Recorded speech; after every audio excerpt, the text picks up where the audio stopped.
Recently, the movie Turning Red came out. It's a Disney Pixar flick. The description here, a coming-of-age story about a 13-year-old girl named Mei Lin who starts magically turning into a giant red panda.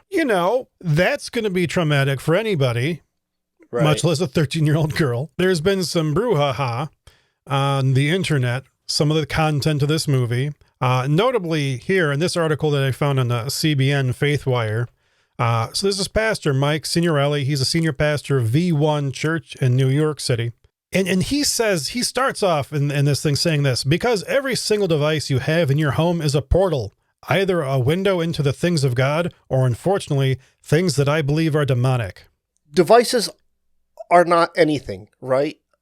A device helps me to make my cereal in the morning, to fry my eggs. A device took a man to the moon. A device is just a thing. Things can be used badly, for sure. But the idea that the device, in and of itself, is demonic, it just... Yeah, well, it's like if you are, seeking out negative things, you can certainly use, a smartphone or a computer or whatever, right, to go online and, look at, torture porn or something. It's like, you can do whatever you want. Yeah. My big fear is that people listen to me in particular and what they come away with, Scott doesn't believe in the demonic. But that's not true. It's just a matter of, like Obi-Wan Kenobi says, many of the truths you believe are going to depend on your point of view, right? And so, sex child trafficking is demonic, right? Quite. Being the richest country in the world and letting people live in poverty and starvation is demonic, right? Yes.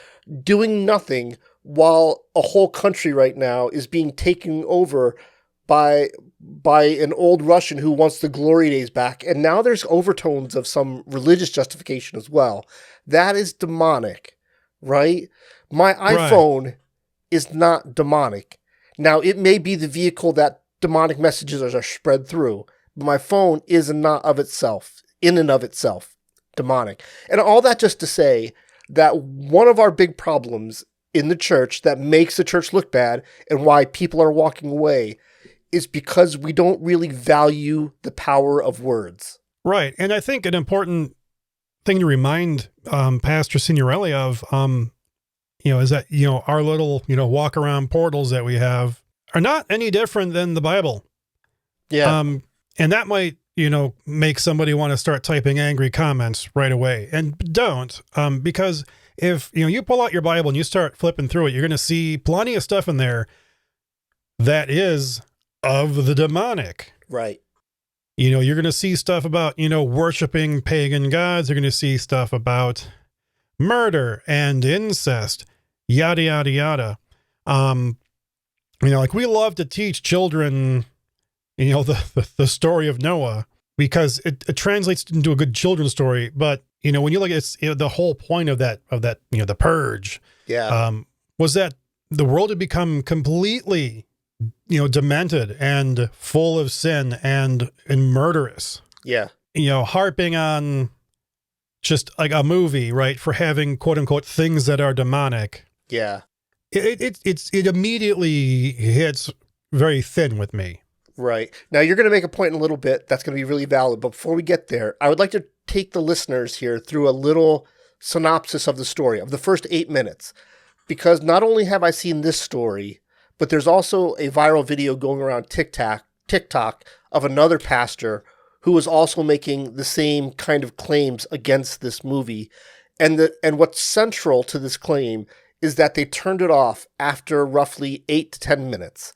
And that's really important. So let me read to you. And I literally just 15 minutes ago watched the first 8 minutes of this movie again, just so I can make this synopsis. The first awful thing that Mei Lin says, honor your parents. That's the first thing. That's the first important point of the movie. So we see that. And then we're actually introduced formally to Mei Lin. She's bad at cartwheels. She is an excellent student. And then they go into kind of like this homage to, do you remember the old TV show Blossom with Mayim Bialik? Am I saying that right? I never actually watched it. You might be a bit young, because even I was young. But the intro to this movie is an homage to that TV show, that sitcom, right? Okay. So that's interesting, right? Because not only are we kind of doing this anti-Asian thing by critiquing this movie, but now there's that hint of anti-Semitism. Then she rides public transportation. She takes the bus to school. She has a posse of friends, and we meet them. She plays the flute. They all have a crush on this local boy named Devin who works at the local convenience store. They are uber fans of a boy band named Four Town. They love karaoke. May loves cleaning day with her mom. She works at the Lee family temple with her mom and dad. Her mom is a little bit high-strung and has very high expectations for Mei Lin. And once again, that's a very common trope in Asian comedy, partly because it's true. Like most Asian parents have high expectations, right? And then finally, what happens at the 7.5 minute mark is Mei Lin and her mom pray to the ancestors in what anybody would recognize as a typical Buddhist prayer kind of thing, right? And so that's what gives these pastors the thinnest veneer of quasi-legitimacy to say that this is not a good movie for Christians to see because there's prayer to somebody who's not Jesus. Quasi is a great word to use there because, yeah, you can say, hey, we as Christians, we do not affirm praying to ancestors. But at the same time, we shouldn't be calling that a demonic thing. It's just a movie portraying somebody's actual cultural practices. Right. And is it a Chinese family? And so this just makes it kind of come across as just, anti-Asian xenophobia. Yeah. Because let's face it, the way to win souls, right, is not to, I hate that phrase, but I'm going to use it anyway. But the way to win souls is not to accuse people of being demonic, right? You can say anything else you want, but like, oh, well, you're demonic. Well, that doesn't that's not loving your neighbors yourself. Yeah. You just have to respect that what they do is not something that we would affirm. I think when you say the word demonic, most people conjure up images of red humanoids with horns coming out of their foreheads. Yeah. Or dragons or something, right? Something of that monster, some sort of physical embodiment of an evil monster. I'm not sure that is a functional definition for anybody in 2022. Even if it was at any point in history functional for somebody, in 2022, there is no functional working out of that kind of mindset. In the same way, like at one point, it was functional to think that the sun revolved around the earth. It was functional to think the earth was flat. It was functional to think that that women are property. It was functional to think all sorts of crazy things that we would never believe today. Right. And I think you bring up a really good point with that is that, a lot of people, a lot of Christians, they're going to believe that there's like a spiritual realm and that there are, demons, right? Fallen angels would be another way of saying it. The origin of the word demon was really just kind of like a mindless sort of creature that just kind of did things.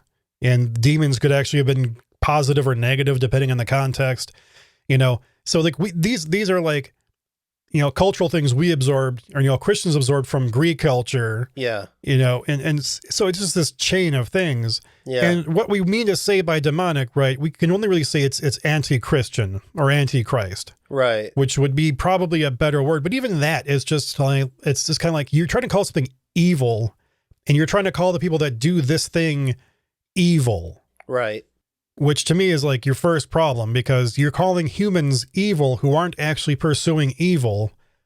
They're just practicing a different religion than you. So, I mean, is that the mindset that Mike Signorelli wants us all to have? If what we're talking about is what used to be functional definitions of demonic, then we have to be able to admit to ourselves that if we don't properly contextualize the words we use, those words become dysfunctional. Right. So those words are not actually neutral. Those words actually go to being something that is negative or something that is counterproductive instead of productive. And so when we put ourselves out there as some sort of authority, which I mean, let's be real. By you and I creating this show, we are at some level creating a semblance of authority, even though I think it's a very layman's level of authority, saying, "Hey, here at the street level, we're kind of seeing some dysfunction, and we want to talk about it because we think we've been doing this whole following Jesus thing long enough to spot functional from dysfunctional." Yeah, like the moment anybody stands up in front of other people and says, "Hey, I have something to say," like you're kind of assuming that mantle of authority, whether or not you deserve it. Yeah. And that's of course, something that I would ever want to always want to encourage anybody listening to this or watching this is to remember, hey, we big grain of salt. We're just speaking from our point of view, from our opinion, and from our knowledge base. And you might not agree with that. Right. But at the same time, we can't get away from, somebody taking a very aggressive worldview. And that's what this is doing. You're calling Chinese people demonic. Right. And you're calling them evil because they don't practice Christianity. That is not a way. Christians are not supposed to love our neighbor as ourselves by hating our neighbors as demons. Americans are always accused, and I think rightly accused, of having short memories in the grand scheme of things, looking over the long view. And one of the things that we forget is that the Bible that we read now, it is not the totality of Judeo-Christian beliefs through all of time. Right. So there's a TikTok creator named McClellan who is a biblical expert, and he talks a lot about how the marketplace of ideas formed what we now know as the Bible. Different ideas go up against each other. Sometimes one idea beats another idea. Sometimes ideas meld together so that different people groups can get along as groups, learn. They either combine with each other, or one conquers another, or one becomes subservient to one another. So these these ideas have to sort themselves out in order for society to be productive. What we understand is in a constant state of motion. What we understood is in a constant state of motion. And so just like that, if somebody looks at this movie and just sees Buddhism or Asian spirituality, those people are not remembering that, there are a lot of Asians who practice Christianity. There are a lot of Asians who have learned to take their belief in Jesus and yet put it through a form that still looks to the unknowing eye like Buddhism, right? Especially to the unknowing ear, because it's some sort of Asian language and not an American language.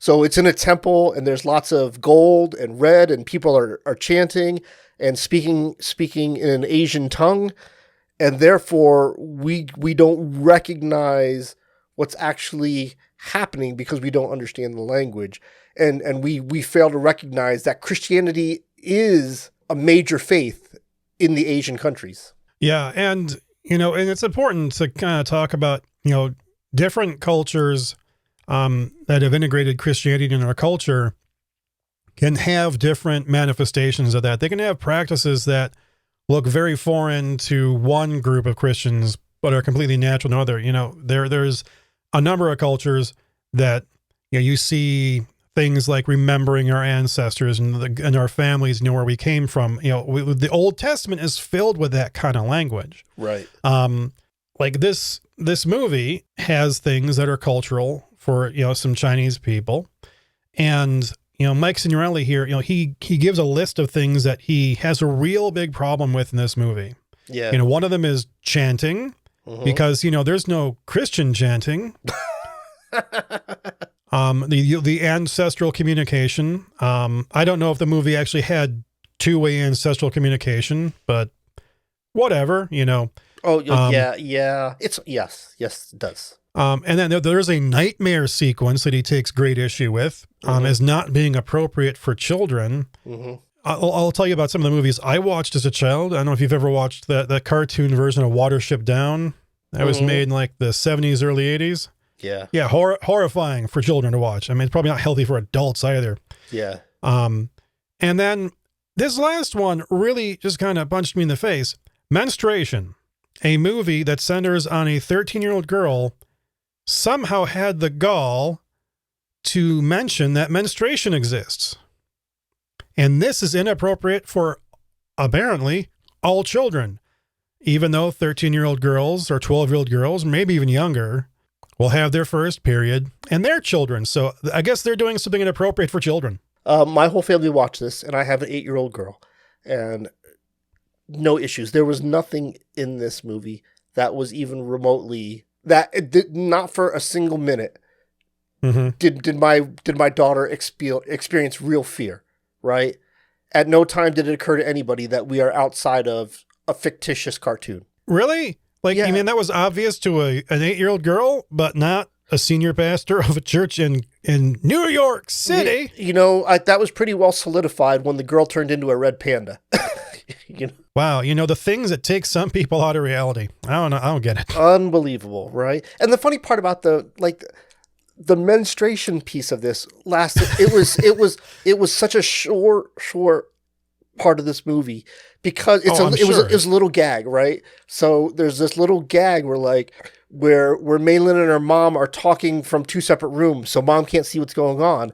And Maylin is kind of doing that stereotypical, mom, I'm having a problem thing. And mom, puts together, does the math. Oh, this age, this thing, menstruation, like we're here, it's happening. And then, oh, no, we're turning into pandas. And then there's no mention of menstruation after that point. We're in fast forward, and the movie's just fast forward like panda action adventure cool thing. Yeah, because instead of her turning into a panda becoming this source of social outcastedness, she actually becomes the cool kid because of it.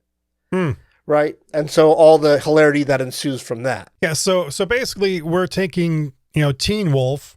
Yeah. And instead of a wolf, it's a panda. And instead of, Michael J. Fox, it's Maylin, a young Chinese girl instead of a, white boy.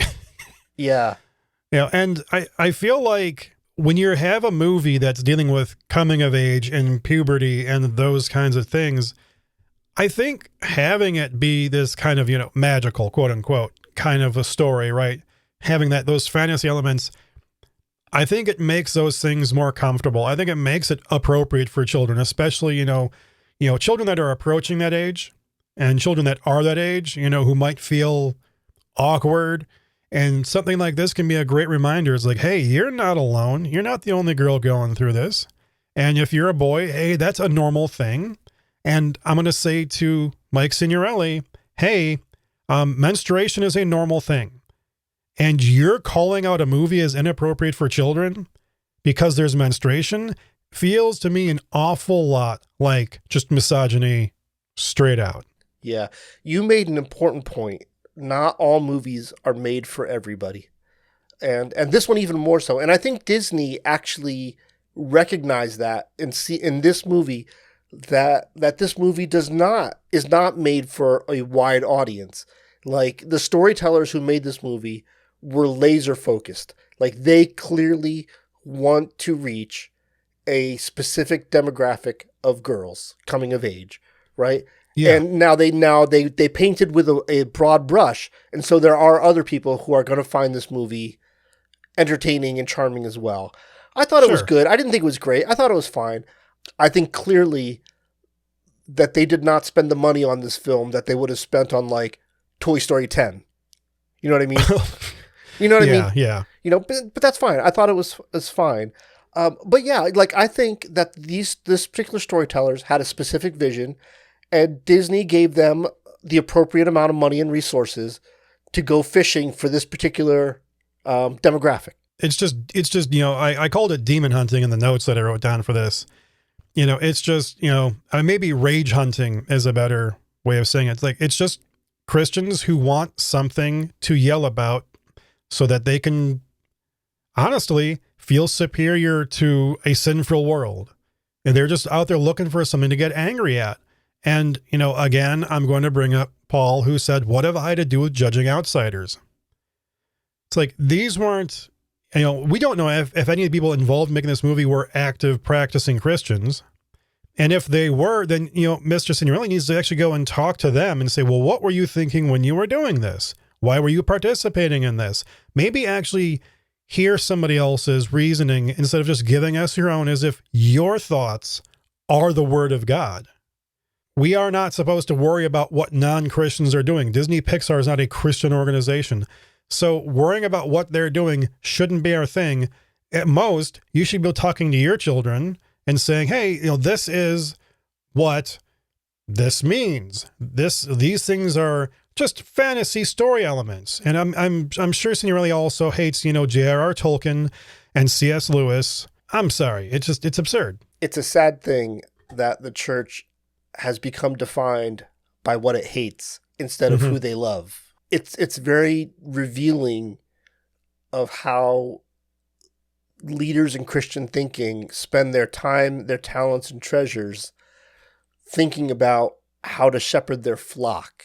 It's more important to find an enemy that we can rally against than to actually deliver your people across the Jordan. Part of the reason why people buy their magazines, watch their shows, tune in their radio shows, is to get these kind of reviews and to hear from people they respect what they think about these movies and shows, things their kids can do. We don't want to parent, and so we ask people to make the decision for us, who are actually the worst people in the world, to ask to make the decision for us, right? Because they're thinking in terms of, what do I need to write or say to make sure I get them as many views as possible so I can get the ad rate up, instead of actually what can I do or write or say to make sure that Jesus is presented well in this.